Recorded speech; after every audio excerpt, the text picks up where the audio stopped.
All right, now it's time to check in with Ed Wallace. And the question I always have about the Mini Cooper, you know, sometimes fun vehicles, sometimes though some mechanical concerns. Well, my sister had one and she loved it. She said it was so big in the front. Like you would get in the car and I thought it was going to feel like I was squished in there, but the front was actually pretty spacious. Good morning, Ed. Well, good morning, Lauren and Tim. In fact, one of my very dear friends, David Welch, who's the Detroit bureau chief for Business Week in Bloomberg, he's owned 2 Minis. He loves them so much.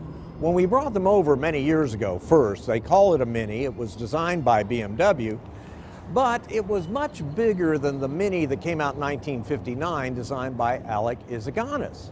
The reason BMW bought the company, Rover, because Izaguirre was actually the cousin to BMW's head at the time, Bernd Pichetsstrider. That being said, as we finally, after decades, started updating the Minis, redesigning them, they became light years more incredible to me. They were still fun to drive, they were quieter than they used to be, and when you went down the road and you hit a pothole, it didn't crack your teeth. Everything was great. So, they've done this to the Clubman too. This time around, the Clubman, even though it appears to be small, is a foot longer, 4.5 inches wider, so you're not shoulder to shoulder with people in the car.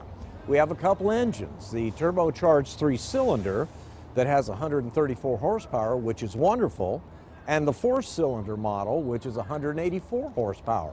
Also great. That's what this is. So air conditioning could be a little bit colder, but so far seems to work okay. The center navigation system is way cool in it. And here's where you're going to notice the big difference in the Clubman, the amount of space you have in the back with the seats already positioned for someone 5'9", 5'10". And of course, being the little Clubman, it has the swing open doors in the back that are spring loaded. So in the wind, they won't slam shut on you. They've got nice tension to it. So once again, this model, with all those improvements, it's like $25,000 base price. The one they shipped me with everything on it, including the panoramic moonroof, is $36,000, and that's with a manual transmission. And herein lies the bit of a problem they have. All these people that bought Minis for 11 years and became a cult, they loved them so much, they think this is too smooth and too quiet for them, believe it or not. So Mini's got to find a way to get more people to come in and say, this is a great compact car that is infinitely more civilized, yet fun to drive, than the first generation. And that is going to require the way they advertise them. With that, y'all have a good weekend.